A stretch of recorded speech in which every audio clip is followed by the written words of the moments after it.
Hi everyone, my name is Savannah Balbe. My fellow group members and I are here to talk to you today about the effects of sport popularity on gender disparity in professional sports, specifically soccer, tennis, and basketball. Since ancient times, women have been engaging in athletic events but would typically be separated from men. It wasn't until the late 18th century that physical education was introduced to women in 1900 that women were allowed to compete in the Olympics. Physical education was reserved for men, typically because the activities would be geared towards preparing them for war. Women have always been behind men in terms of equal pay and rights in the workplace, and this is no different for professional sports. Here's Alex Miller to dive a little deeper into the history. Alex Miller, and I'm here to elaborate on this issue. It has become extremely obvious over the years that there are discrepancies that exist between women and men in the sports industry. When it comes to sports, men are still being paid a significant amount more than women, specifically in tennis, basketball, and swimming. Title IX has tried to combat many of these issues throughout the year, but the wage gap continues to exist in all sports. There are many stigmas and reasons to why people believe women should earn less than men, such as women don't train as hard or often. They have biological differences. Women aren't interested in sports, therefore minimizing the amount of viewers. And last but not least, women aren't as popular when it comes to media coverage around the world. These stigmas have been causing issues between individuals, teams, and organizations alike, plaguing the world of sports with a negative energy between women and men. I am pleased to introduce to you Alex, who is going to talk to you about specific examples involving disparity in salaries based on gender. Thanks for that introduction. I'm here to talk about a very specific example in disparity in men and women's pay in sports. Just last year in 2015, the United States national women's soccer team won the World Cup.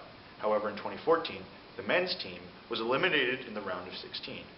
Now, for winning their tournament, the women's team was paid $1.8 million, which was evenly divided amongst the 24-person roster. However, the men's team was paid twice as much, $3.6 million, for their mediocre performance. Now, on an individual level, individual athletes are paid $15,000 for making it onto the roster of the women's team, and the entire team is paid $345,000 if they qualify for the World Cup. The men's team, however, are paid $76,000 individually for qualifying to the roster, and $2.5 million as a team for qualifying for the World Cup.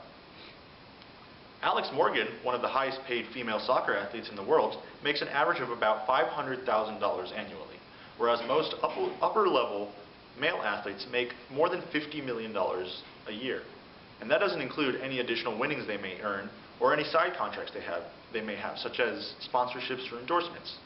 Now, to combat this disparity in pay, I'm going to turn it over to Mackenzie, who's going to talk about some recommendations we have. Thanks, Alex. These recommendations are very important for maintaining that equality platform for men and women. Women and men need to be given opportunities to share the same platform for their sports. By giving them an equal platform, more will be inclined to watch and support women's sports.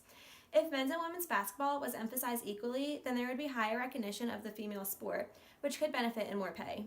Along with more pay, in order to have equality, one solution would be to improve media coverage for female athletes. With more visibility from broadcasts on women's sports, commercials, and credit, the women's sport should increase in revenue as it will become more relevant and popular to the fan population.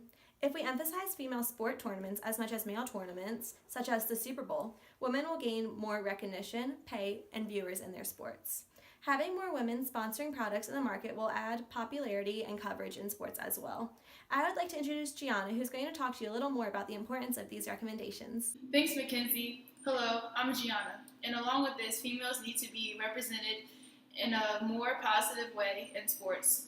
In 2004, a former FIFA president said that women need to play soccer in less clothes. Instead of concentrating on what the women wear, people need to focus on being represented in positive ways in sports. In addition, women need to demand salary they deserve in their worth. Many female athletes have the mindset of the need to feel fortunate to be in this position, but in reality, they should be viewed equal and need to take action in earning what they bring to the field. Thank you all. We truly hope you learned a lot about the effects of the sports, popularity, and gender disparity in professional sports, especially soccer, tennis, and basketball.